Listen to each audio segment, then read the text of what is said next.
नमस्कार दोस्तों, जागो एक्सप्रेस न्यूज़ में आपका स्वागत है। आज फिर बनारस के जो है शिक्षाविद, पर्यावरणविद, हम तो एक तो नवोदय गुरु जी के जो है ज्योतिषविद, कुल इतना शिक्षा ग्रहण करके जो है गुरु जी देश में कैसन भूचाल मचल हो। अभी तो बसंत ऋतु का आगमन हुआ है, अब पतझड़ अभी बाकी है। हवा का रुख ऐसा है, कब धूप कब बारिश कब बादल, ये का हो तो गुरु जी अपने आज के वातावरण और उस वातावरण में मनुष्य का क्या योगदान हो रहा है, इन दोनों को समेट लिया एक ही प्रश्न में। इसके लिए मैं आपका साधुवाद करता हूं। और आपने ऐसा विचित्र विषय उठा दिया है कि इस पर जो अच्छे अच्छे हमारे देश के जो विद्वान हैं वो पकड़ लेंगे रास्ता के नहीं और का जो है। ये बहुत ही गंभीर विषय उठाया। तो पहले तो मैं आपके इस चैनल के माध्यम से समस्त श्रोताओं का, काशी वासियों का और भारत के प्रबुद्ध नागरिकों का मैं उनको प्रणाम करना चाहता हूँ, उनका सम्मान कर रहा हूँ। अब आगे आपके जो प्रश्न हैं वो बड़े गूढ़ हैं। ये सभी अनुभव कर रहे हैं कि इस वर्ष कभी हवा, कभी बादल, कभी धूप, कभी पानी भी आ रहा है। और सब जो हो रहा है वो बिल्कुल असामयिक, उसका कोई तारतम्य नहीं है जो है। इस पर मैंने कई जो ये पर्यावरणविद कहते हैं और मौसम विज्ञानी बन करके अखबारों को बहुत सारे सामग्री प्रदान करते हैं कि आज ऐसा रहेगा, कल वैसा रहेगा। तो उन्होंने भी कहा कि हम लोग एकदम फेल हो रहे हैं। हमने कहा क्या फेल हो रहा है? रिसर्च का यही बिंदु है कि ऐसा जो हो रहा है ये क्यों हो रहा है। और अगर हो रहा है तो एक बात है, हमारी धरती पर जो कोई भी क्रिया होती है तो वो दो चीज़ों से कंट्रोल होती है। एक होता है भौतिक शास्त्र, फिजिक्स जिसे हम कहते हैं, और दूसरा होता है जो है उसकी केमिस्ट्री, रसायन शास्त्र, और तीसरा जो है उसका जो मूल्यांकन हम करते हैं या उसका एक गणितीय स्वरूप बना करके कब क्या होगा इसका जो है सही प्रक्षेप या उसका जो है भविष्यवाणी अगर हम करना चाहते हैं तो उसके लिए हमें गणित पर जाना पड़ता है। तीनों विद्याएं तो अपनी जगह पर खड़ी हैं, मगर फिर भी यह जो हो रहा है इसको समझना बड़ा मुश्किल है। मैं आपका ध्यान एक बड़ी छोटी सी घटना पर या छोटी सी बात से शुरू करना चाहूँगा, उससे आप सहमत हो जाएंगे। क्योंकि अब असहमति का जो कि संजोग बन रहा है हमारे भारत में, एक छोटा सा बच्चा भी कहने के लिए इस बात के लिए तैयार बैठा हुआ कि नहीं, मैं आपकी बात नहीं मानता। बड़े बूढ़ों की तो बात ही छोड़ दीजिए, वो भी जो इसी प्रकार से ये नकारने वाली जो कि संस्कृति हमारे भारत में आ गई, इसके बारे में जो है हमारे ऋषि मुनियों ने, और खासतौर से महाकवि कालिदास ने एक श्लोक कहा हुआ है, पुराण मित्येव न साधु सर्वम न चापि सर्वम नव मित्य वंद्यम संतः परीक्षा नेतरद भजन्ते मूढ़ पर प्रत्यय नेय बुद्धि। अब इसका अर्थ बता दूँ, संस्कृत तो कोई पढ़ता उठता नहीं, हमारा तो रहा, मैं सब कुछ पढ़ता रहता हूँ जो है, और ना पढ़ूँ तो काम न चले, क्योंकि आप जैसे लोग जब पढ़ जाते हैं पीछे तो संतुष्ट सबको करना पड़ता है। तो कालिदास ने ये कहा कि भाई देखो, ऐसा है कि क्या नया है क्या पुराना है इसमें नहीं जाना है।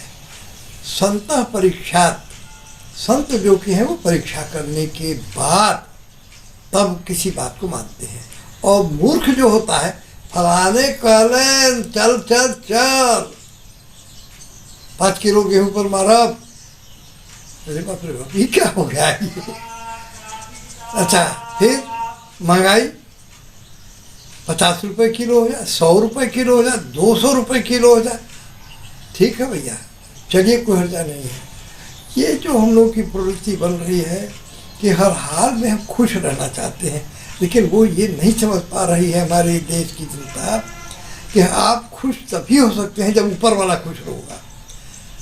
ऊपर वाले सभी मानते हैं, चाहे मुसलमान हो, चाहे अंग्रेज हो, चाहे हिंदू हो, सभी को मानना तो पड़ता है कि एक शक्ति है जो कि सारा कुछ नियंत्रण करती है, और उसके नियंत्रण का तरीका बड़ा अलग है।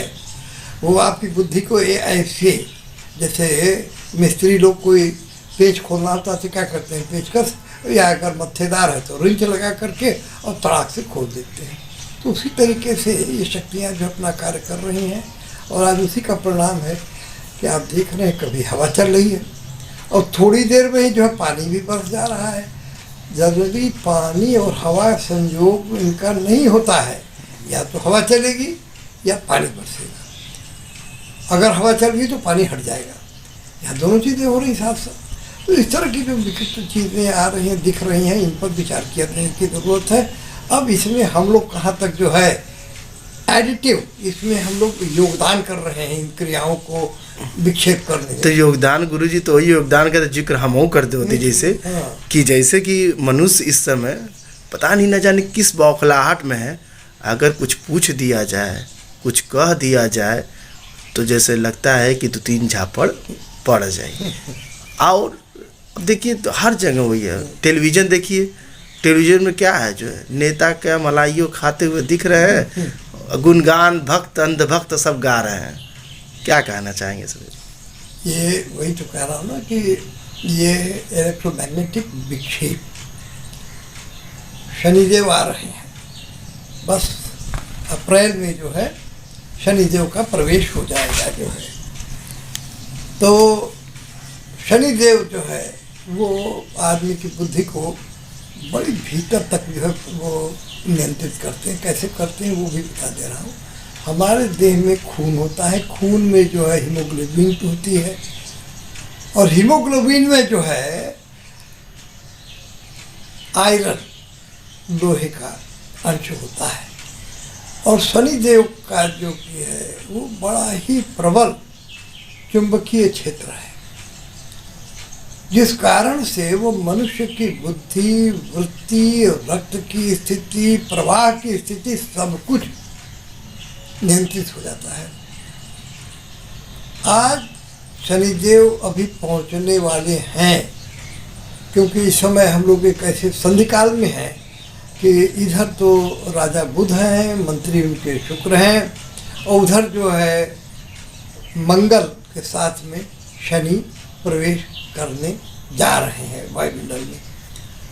तो दोनों ही जो स्थितियाँ बन रही हैं वो बड़ी दुर्धर्ष होंगी, और क्या उसका परिणाम होगा उसको अभी से कहना तो ठीक नहीं है।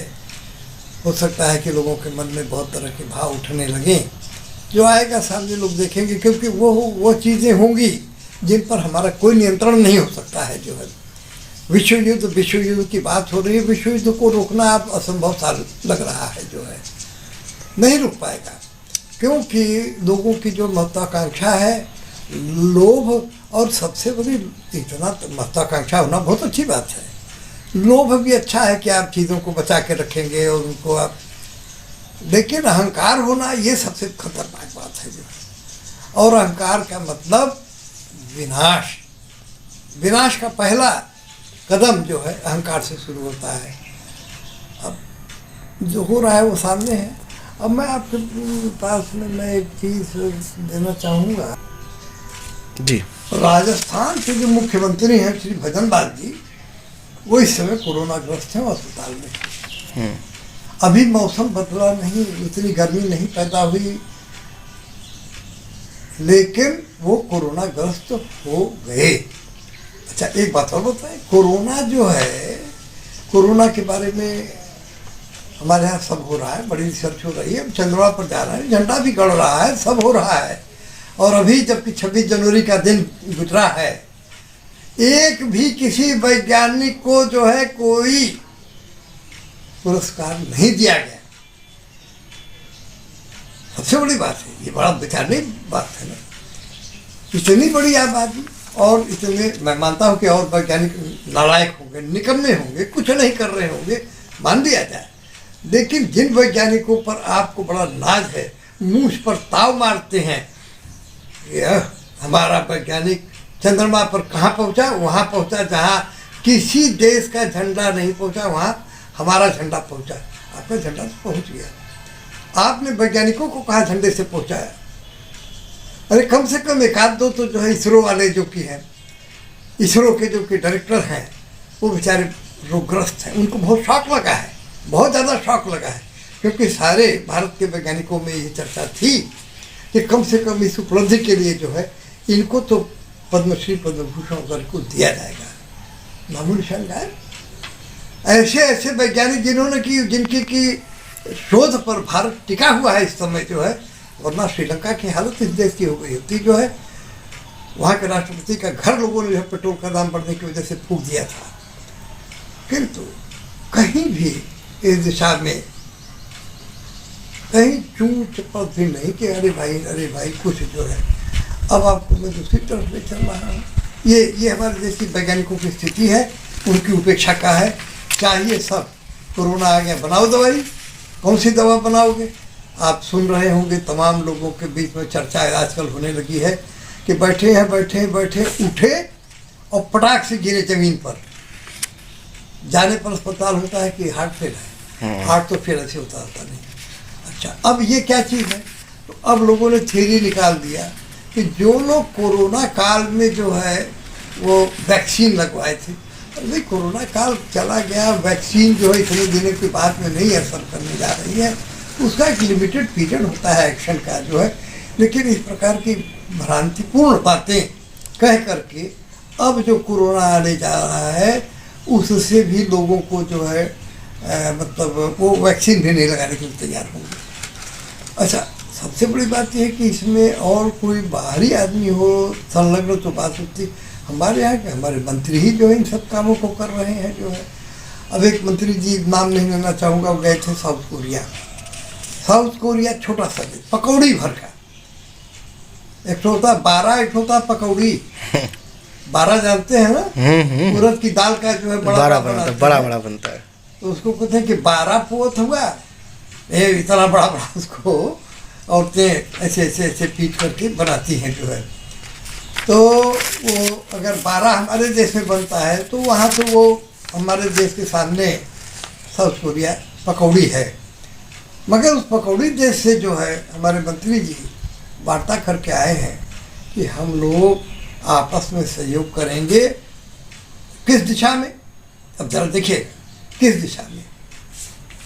उनका कहना है कि हम लोग सेमीकंडक्टर और हाइड्रोजन एनर्जी। भाई हाइड्रोजन एनर्जी कहाँ से बनाओगे तुम? कैसे अबंडेंट हाइड्रोजन बना सकते हो? हाइड्रोकार्बन को लो, उसको तोड़ो। केमिस्ट्री को आप आगे नहीं बढ़ने दे रहे।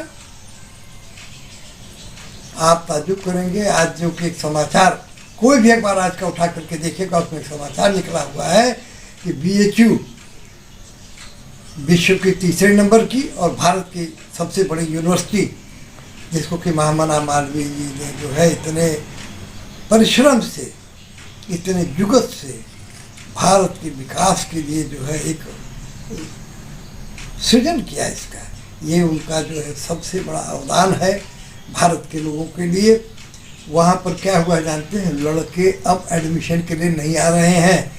तो एक निर्णय वहाँ लिया गया है कि जो लड़के 70% जो है वो अटेंडेंस जिनकी होगी तो उनको 5 अंक और दे दिया जाएगा जो है। माने तुम आ गए तो तुमको फेल नहीं होने देंगे, पढ़ो चाहे जिन पढ़ो। बाकी जो कुछ हो रहा है उसके बारे में मैं कुछ कहूँ तो अच्छा नहीं है, लेकिन यह गिरावट की स्थिति आ गई।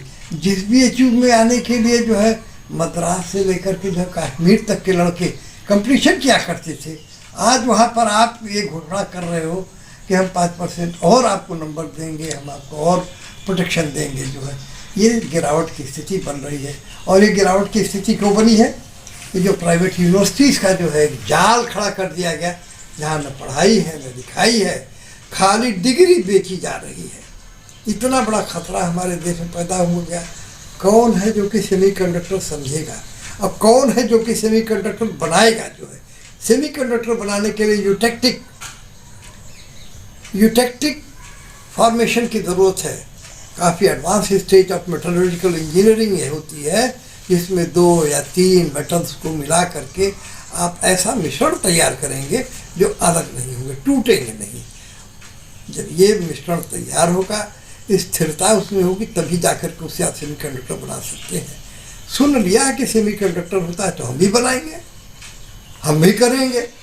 अरे भाई, तुम्हारे कहने से बन जाएगा या उसके लिए तुम्हारे पास में आदमी होने चाहिए, वो टेक्निक होनी चाहिए, उस तरह की पढ़ाई होनी चाहिए जो है। पढ़ाई इस समय किस चीज़ की हो रही? कंप्यूटर। जिसको कंप्यूटर, क्या भाई लड़का आप? हाँ साहब, वो तो कंप्यूटर पढ़ रहा है। ये भाई कंप्यूटर छोटे छोटे बच्चे चला रहे हैं।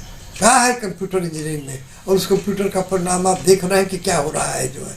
सारा गलत काम, कभी आपका मोबाइल हैक करना, तो कभी एक अकाउंट हैक कर देना, तो कभी किसी का जो वेबसाइट हैक कर देना, काट देना जो है। इसको ये कंप्यूटर इंजीनियरिंग कही जा रही है जो है। कंप्यूटर बना करके अगर बिगड़ा हुआ कंप्यूटर तो दे दीजिए। अगर कोई भी कंप्यूटर इंजीनियर जो अपने को कंप्यूटर इंजीनियर कहता है वो बना के दिखला दे, तो मैं जो सजा हमें देना चाहे आप दे सकते हैं। तो सवाल इस बात है कि हम लोग बिल्कुल घबरा गए हैं, विचित्र दिशा में जा रहे हैं। जहाँ तक दवाइयों का सवाल है, वो सामने अखबार पड़ा हुआ है, ज़रा देख लीजिए। आपको भी समाचार मिल गया होगा।